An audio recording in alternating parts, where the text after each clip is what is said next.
So we've set up our list of names here, as I showed you in last week's video. And let's think about the variables we said we're going to need.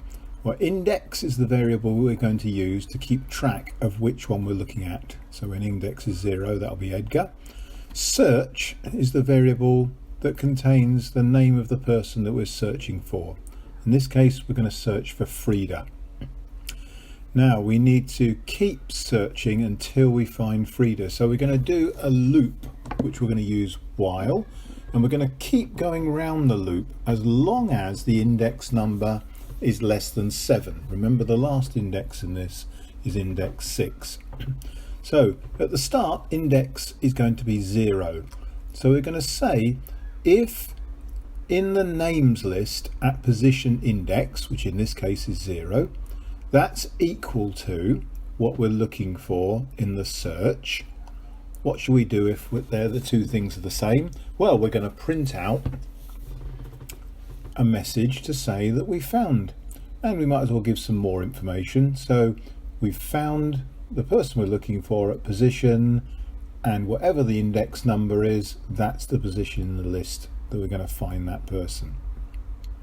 Now we need to move the index on by 1, so we'll add 1 onto the index and put it back into the variable index, so that each time we go around the loop, index will go up 1 by 1 until we find the person we're looking for, which in this case is Frida. So before we can run the code, we need to save it. Let's pop it into my temp folder here, and we'll give it a sensible name.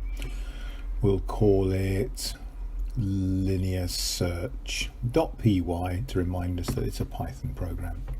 We've saved that. Now let's run the program. Run and run module. And sure enough, it says it's found at position 4. So we've been looking for Frida 0, 1, 2, 3, 4. Yep, we found Frida at the correct position. Now, couple of problems with this. It keeps going round and round, but even when it finds Frida, it's not going to stop. It's going to keep going on. And even then, we can only ever find Frida. So why don't we change the code a little bit so that we can find anybody? So we're going to have to ask the person which person they want to find. And to do that, of course, we use input.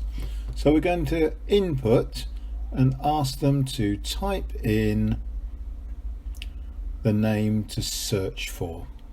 Okay, so they can then type in a name and see if we can find it. So let's try that code. So we're going to run the module. So we just made the difference that we're now going to ask which person they want to search for. So there we are. Sure enough, who should we search for? Let's search for Edgar. And sure enough, Edgar is at position 0, the very first position in the list.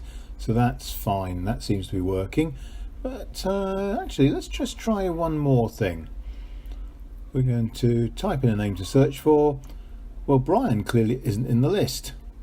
And look, nothing happens when we type in Brian, which is no surprise, but really it would be most helpful if there was a way to know whether we'd found Brian and whether we've found anybody at all. So what we're going to do, we're going to put a new variable in. We're going to call this found, and found is what we call a flag. It's going to tell us whether we've found someone or not.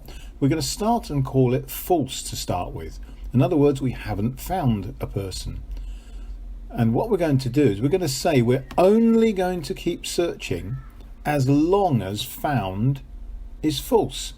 Whenever found is true, in other words, we found someone, we're going to stop searching. That'll save us wasting a lot of time, won't it?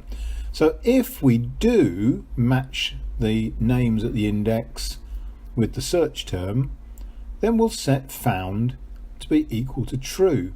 Now this gives us an ability to know whether we've found someone and stop searching, but it also gives us another bonus.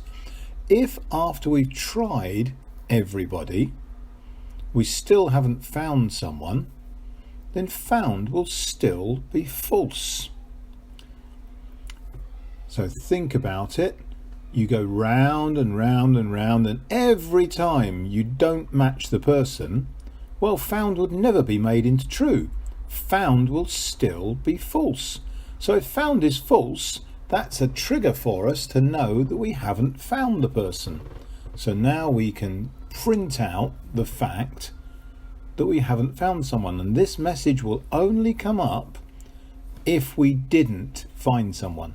If found is still false, and we might as well say that we couldn't find the specific person, the search person. So let's try that out and see if those work now. So we're going to run the module. We'll need to save it first. Okay, who are we going to search for this time? Let's search for Bertha this time. And sure enough, she was found at position 2, and it would have stopped searching once it reached position 2. Let's try another person. So this time we're going to search for Gordon. Gordon doesn't exist, and there we are. Because it went right through the list and didn't find Gordon, it tells us so.